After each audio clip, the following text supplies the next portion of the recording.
This is Ted Rippee with Gresham Toyota, your gateway to adventure. I'm going to show you how to use the digital rear view mirror offered in the RAV4.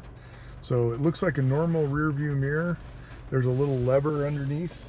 You pull that forward and it brings up a picture. So there's a camera just inside the back window. So if the back of your RAV4 is full of gear, you can actually still see what's behind you. Then there's some additional buttons on the bottom here that you can do things like adjust the brightness. There's a back button.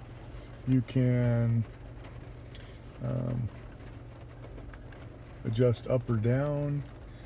There's a lot of adjustability in this, and it's a great feature because it allows you when you have your family and then the back of the SUV is full of your camping gear or whatever it might be, you still have the ability to see what's behind you, which makes the vehicle more safe. So it's a great feature. It's on the 2019 RAV4, and this is Ted with Gresham Toyota, your gateway to adventure.